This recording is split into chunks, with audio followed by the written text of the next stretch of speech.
This instrument is made by a contemporary violin maker, Mr. Joseph Curtin, who works in Ann Arbor, Michigan. It was made in 2006, and its design, we've moved the Stradivari instrument over to this side so that you have a great instrument to compare it with. You'll see that the Stradivari has its corners, and the corners are significantly different. These come to a point. They don't hook in. There's no thickness to the corner. They just come to a point.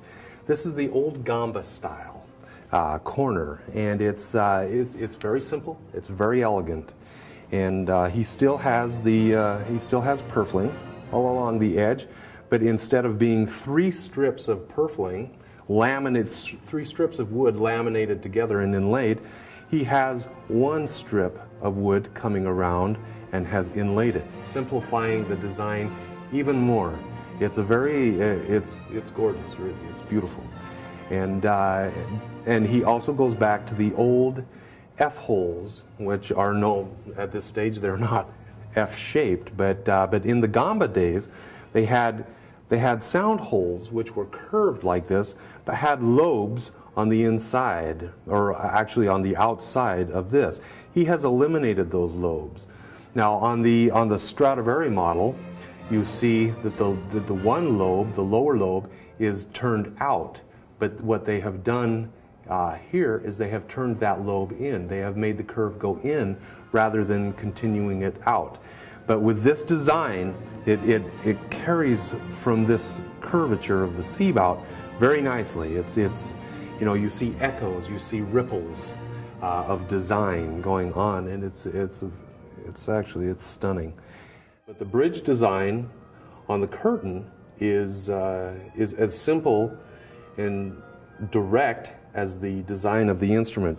This is more of a typical bridge that is used today. It's the design. It's a French design. Now, one of the differences from the gamba that Mr. Curtin did was he still has an arch. Now, the arching is this curved surface of the instrument. It goes this way, lengthwise, and it goes laterally from side to side. Now, the top is also arched, but on the old gambas, a lot of times what you had was a flat back. It was like a guitar back that was just one piece of wood like that. On the basses, on large instruments, it would be flat up to this point, and then they would taper the ribs in dramatically like this, cut away a wedge on the inside, and actually bend it down. They would, so you would end up with a flat back coming, and then it would taper down like that. It facilitates the bassist leaning over the instrument and giving him access. Like that. This is also maple. He used maple on this for this back and for these sides. The top again is spruce. However, he has and also this.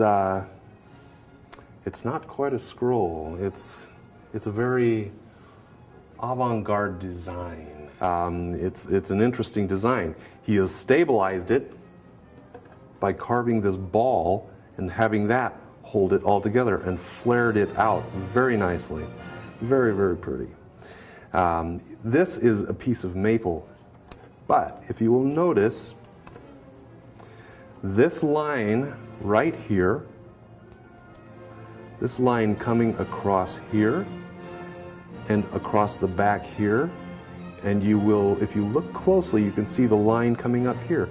He has grafted a piece of wood that is not the same as the scroll or as the head. This is called a neck graft.